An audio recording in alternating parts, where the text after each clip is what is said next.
दोस्तों बहुत बहुत स्वागत करता हूं आप सभी का। कांवड़ उठाने वाले बड़े ही ज़्यादा खुशकिस्मत होते हैं क्योंकि जो लोग कांवड़ उठाते हैं उन पर फूलों की बारिश होती है। और जो लोग रोजगार मांगते हैं, पढ़ लिख कर डिग्री लेकर दर दर की ठोकरें खाते हैं, जब रोजगार नहीं मिलता तो जब सरकार से रोजगार मांगते हैं तो उन पर लाठी की बारिश हो रही है। लेकिन जो लोग धार्मिक यात्रा में हिस्सा लेते हैं, स्कूल नहीं जाते हैं, उनका सरकार किस तरीके से स्वागत करती है, सबसे पहले आप ये वीडियो देखिए। दोस्तों इस वीडियो में देखिए कि यहाँ पर ये मेरठ की तस्वीर मैं आपको दिखा रहा हूं, जहां पर यूपी के सीएम ने कांवड़ियों पर फूलों की बारिश की है। फूलों की बारिश, ना जाने कितने क्विंटल फूलों की बारिश की गई है। अब ये फूलों का पैसा जनता के टैक्स से आए या फिर इन्होंने खुद वहन किया है, ये बड़ा सवाल है। और बड़ा सवाल ये भी है कि कांवड़ियों पर फूलों की बारिश की जा रही है, बेरोजगारों पर लाठी क्यों बरसाई जा रही है, और अन्य धार्मिक जुलूसों के प्रति सरकार का रवैया ऐसा क्यों नहीं है। जैसे जब मुहर्रम आता है, जब लोग ताजिया निकालते हैं, जब ईद आती है, जब बाबा साहेब की शोभा यात्रा निकाली जाती है, तब उन पर फूलों की बारिश क्यों नहीं करते हैं। ये अपने आप में बहुत बड़ा सवाल है। तो ये वीडियो अब सोशल मीडिया पर बड़ा ज्यादा वायरल है। लोग इंतजार कर रहे थे इस वीडियो का बेसब्री से कि कब सरकार इन पर फूलों की बारिश करेगी, कब कांवड़ियों का दिल खुश करेगी। और देखिए कांवड़िए गदगद हैं, लाखों की संख्या में लोग सड़कों पर निकल रहे हैं, इनके ऊपर फूलों की बारिश हो रही है। आपके मन में यह सवाल आना चाहिए कि कांवड़ियों पर फूलों की बारिश क्यों हो रही है।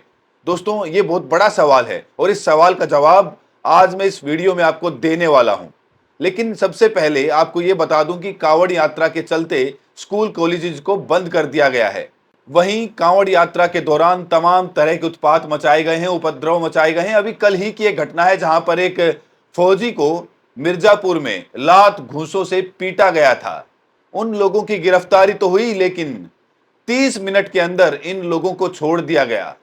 बड़ा सवाल, अगर अन्य धर्म के लोगों ने ऐसा सलूक उस फौजी के साथ किया होता तो फिर क्या होता, ये बड़ा सवाल है। कानून का राज किसे कहते हैं? जब आप अपराध के हिसाब से किसी को सजा दें, ऐसा नहीं कि जब अपराध हो तो अपराधी की जाति और धर्म देखा जाए। लेकिन अफसोस इस सरकार में ऐसा हो रहा है। जिन लोगों ने फौजी को लात घूंसों से बेरहमी से पीटा था, उनके खिलाफ इस सरकार ने कोई कार्रवाई नहीं की और उल्टा अब उन्हें अवार्ड दिया जा रहा है, उनके ऊपर फूलों की बारिश की जा रही है, स्कूल कॉलेजेस बंद किए जा रहे हैं। और यहां पर मैं सभी कांवड़ियों को गलत नहीं कह रहा हूं, लेकिन जो लोग गुंडागर्दी करते हैं उनके खिलाफ कार्रवाई क्यों नहीं होती है, ये अपने आप में बड़ा सवाल है। और अन्य धार्मिक जुलूसों के साथ ऐसा व्यवहार क्यों नहीं हो रहा है जैसा कांवड़ियों के साथ हो रहा है। हमारा संविधान सभी के साथ न्याय करने की बात करता है। हमारा जो संविधान है वो कहता है कि हम धर्मनिरपेक्ष हैं, कि सरकार रहेगी वो धर्मनिरपेक्ष रहेगी, किसी धर्म के प्रति उसका ज्यादा झुकाव नहीं रहेगा, सबको समान नजर से देखेगी। तो फिर यूपी की सरकार ऐसा क्यों नहीं कर रही है? क्यों वो कांवड़ियों को सर पे बिठाती है, जबकि जो ताजिया निकालते हैं, जो बाबा साहेब की शोभा यात्रा निकालते हैं, उन पर लाठियां बरसाई जाती हैं? ये दोहरा रवैया क्यों? दोस्तों ना सिर्फ कांवड़ियों के ऊपर फूलों की बारिश हो रही है, बल्कि कुछ कांवड़ियों के पैर दबाने की तस्वीरें भी सामने आ रही हैं। यूपी पुलिस ने बहुत सारे कांवड़ियों के पैर भी दबाए हैं। और यही जो तस्वीर है जो वायरल हो रही है पैर दबाने की, कहा जा रहा है कि एक कांस्टेबल है या पुलिसकर्मी है जिन्होंने पैर दबाया था। इसको लेकर लोग सवाल खड़े कर रहे हैं। लोग कह रहे हैं कि लोग अपने माता पिता के पैर क्यों नहीं दबाते, अपने माता पिता के पैर क्यों नहीं दबाते। इसको लेकर खास तौर से जो पूर्व डीजीपी है विक्रम सिंह, वो खास तौर से इस तस्वीर को देखकर भड़क गए। उन्होंने कहा कि कांवड़ियों के पैर दबाने वालों ने कभी अपने माता पिता के क्या पैर दबाए? ये बड़ा सवाल है। जब कोई सड़क पर नमाज पढ़ता है, कोई शोभा यात्रा निकालता है बाबा साहेब की, एफआईआर क्यों हो जाती है, पत्थरबाजी क्यों हो जाती है? तो ऐसे भी हालात पैदा होते हैं, तो फिर कांवड़ियों के लिए खुली छूट क्यों? अब आते हैं मेन सवाल पर कि आखिर कांवड़ियों पर फूलों की बारिश क्यों हो रही है। दोस्तों आपके मन में सवाल खड़ा हो रहा होगा। देखिए, जो कांवड़ यात्रा ले जाता है, जो कांवड़ यात्रा में शामिल होता है, जो कांवड़ उठाते हैं, वो किस जाति के लोग हैं ये पहले पता करना होगा। जो भी कांवड़ ले जाते हैं वो एससी एसटी ओबीसी समाज के लोग हैं, यानी बहुजन समाज के लोग हैं। 90% आपको बहुजन समाज के लोग मिलेंगे और यही बीजेपी का आधार है, यही आरएसएस का आधार है। और कांवड़ यात्रा के दौरान स्कूल इसीलिए बंद होते हैं ताकि पढ़ाई प्रभावित हो। और आपको बताना जरूरी है कि उत्तर प्रदेश में 5000 स्कूलों को बंद कर दिया गया, 5000 स्कूलों पर ताला लगा दिया गया। आप समझिए, ये लोग नहीं चाहते कि आपके बच्चे स्कूल जाएं, क्योंकि स्कूल जाएंगे, पढ़ेंगे लिखेंगे, आप सरकार से सवाल पूछेंगे, आगे चलकर ये लोग रोजगार भी मांगेंगे। तो सरकार चाहती है कि धर्म कर्म में ऐसे फंसे रहे लोग, धार्मिक यात्राओं में फंसे रहे, इनको कभी मेन मुद्दे पर आने ही ना दिया जाए। इसीलिए सरकार इनकी बड़ी इज्जत करती है। अगर यही लोग पलटकर रोजगार मांगते तो इन पर फूलों की बारिश नहीं होती, तब इन पर लाठियों की बारिश होती। लेकिन सरकार लगता है अपने मंसूबे में कामयाब हो रही है, और सरकार अपने मंसूबे में तब तक कामयाब होती रहेगी जब तक ये लोग कांवड़ उठाते रहेंगे। बड़ा सवाल ये है कि बहुजन समाज जागरूक कब होगा अपने हक अधिकारों के लिए। बड़ा सवाल यही है कि वो आखिरकार कब तक कांवड़ उठाएगा। क्या इन लोगों को ये नहीं पता कि बड़े बड़े मंत्री, विधायक, मुख्यमंत्री, प्रधानमंत्री के बेटे कभी कांवड़ नहीं उठाते?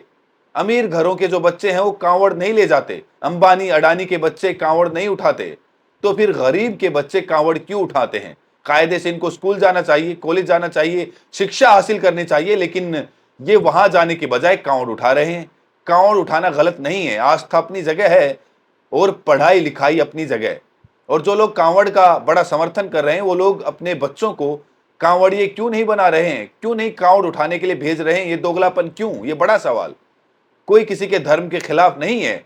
सवाल यही है कि जो लोग इसे प्रमोट कर रहे हैं, फूलों की बारिश कर रहे हैं, वो लोग कांवड़ क्यों नहीं उठा रहे हैं? यूपी के सीएम कांवड़ क्यों नहीं उठा रहे? बड़ा सवाल ये। और जो कांवड़िए लगातार उपद्रव मचा रहे हैं, स्कूल बस पर हमला कर रहे हैं, फौजी को पीट रहे हैं, और ऐसी ना जाने कितनी तस्वीरें हमारे सामने आ चुकी हैं जहां पर कांवड़िए सरेआम गुंडागर्दी कर रहे हैं, तो उनके खिलाफ प्रशासन कोई एक्शन क्यों नहीं लेता है? आखिरकार क्या प्रशासन का यही काम है कि कांवड़ियों के पैर दबाए जाए, उनसे आशीर्वाद लिया जाए? जबकि जैसा उनका कहना है डीजीपी का, पूर्व डीजीपी का, कि क्या उन्होंने कभी अपने माता पिता के पैर दबाए? ये सच में बड़ा सवाल है दोस्तों कि आखिरकार ये दिखावे से क्या हो जाएगा। एक रील बनाने का दौर चल गया है और सब लोग रील बनाने में लगे हैं। पता नहीं उससे क्या हासिल करना चाहते हैं। आखिरकार जब घर में हमारे माता पिता हैं, जब उनकी सेवा करनी चाहिए, तो उनको छोड़कर हम कांवड़ लेने जा रहे हैं। जरा सोचिए, जो लोग कांवड़ लेने गए हैं उनके घर में जो माताएं बहनें हैं वो किस दौर से गुजर रही होंगी, कितनी मेहनत करके उनको घर परिवार चलाना पड़ रहा होगा। लेकिन उन लोगों को कोई फर्क नहीं पड़ रहा है जो कांवड़ लेने पहुंच गए हैं। सबसे पहले हमने तो यही पढ़ा है और हमारी शिक्षा यही रही है कि माता पिता ही भगवान का रूप होते हैं। अगर उनकी सेवा करते हैं तो सारे फल अपने आप प्राप्त हो जाते हैं। लेकिन आज के समय में शायद धर्म को एक मनोरंजन बना दिया गया है। ऊंचे ऊंचे डीजे लेके जाओ, गुंडागर्दी करो और फुल वहां पर अय्याशी करके वापस लौट आओ। 2-3 दिन का अच्छा ट्रिप हो जाता है। शायद इसी तरीके से धार्मिक आयोजनों को बनाया जा रहा है। और इसीलिए जो रजनीश गंगवार थे, जिन्होंने एक कविता पढ़ दी थी कि तुम कांवड़ मत लाना, तुम ज्ञान का दीपक जलाना, तो उन्होंने साफ साफ कहा था कि कांवड़ यात्रा में जो कुछ होता है, जिस तरीके की ट्रेनिंग दी जाती है, मैं यहां पर जिक्र नहीं करना चाहता, आप सब जानते हैं, बार बार बोलने में अच्छा नहीं लगता है। हर धर्म की अपनी आस्था है, लेकिन आस्था के नाम पे जो अंधविश्वास, जो अराजकता फैलाई जाती है, उसकी जिम्मेदारी कौन लेगा? फूलों की बारिश तो आपने कर दी, लेकिन फौजी को पीटने वाले कांवड़ियों के साथ क्या हुआ? 30 मिनट में उन्हें जमानत मिल गई, जेल से बाहर आ गए, और इन 7 कांवड़ियों को गिरफ्तार किया गया था, जिसमें से 4 बच्चे नाबालिग थे। अब आप सोचिए, नाबालिग बच्चे जिनकी उम्र है खेलने कूदने की, शिक्षा ग्रहण करने की, उन्हें धर्मांध बनाया जा रहा है। और आप पता करेंगे तो आपको पता चलेगा कि ये लोग बहुजन समाज के ही हैं, जिन्हें इस तरफ ढकेला जा रहा है जहां से वापसी का कोई रास्ता ही नहीं है। एक बार जीवन बर्बाद हुआ, एक बार जो जीवन के अहम साल होते हैं वो चले गए, तो फिर वापस लौटने को रह क्या जाता है? फिर पूरी उम्र मेहनत मजदूरी करके खाइए और कोसते रहिए अपने आप को, और अपने बच्चों को वो शिक्षा देने की कोशिश करेंगे जो आप कभी ले नहीं पाए। तो आखिरकार वो नौबत आने ही क्यों दी जाए? आज ही जागरूक क्यों ना हुआ जाए? ये बड़ा सवाल है मेरा बहुजन समाज से। आखिरकार वो लोग कब जागरूक होंगे, कब शिक्षा, स्वास्थ्य और खेलों की तरफ अपने बच्चों को अग्रसर करेंगे, या फिर कांवड़ यात्रा में झोंक देंगे? ये उनके लिए सवाल है। सोचिए, समझिए। और जिस तरीके से कांवड़ियों पर फूलों की बारिश की जा रही है, और दूसरी तरफ जो लोग रोजगार मांगते हैं, प्रदर्शन करते हैं, भर्तियां नहीं निकल रही, उनके लिए आंदोलन करते हैं, उन पर लाठियों की बारिश की जाती है।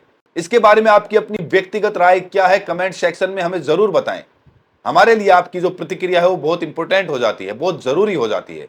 अगर चैनल पर पहली बार हैं तो सब्सक्राइब करें या ना करें तो आपकी इच्छा है, लेकिन इस वीडियो को शेयर जरूर करें, ताकि बहुजन समाज का हर एक नागरिक सतर्क रहे, सावधान रहे, जागरूक रहे। बहुत बहुत शुक्रिया।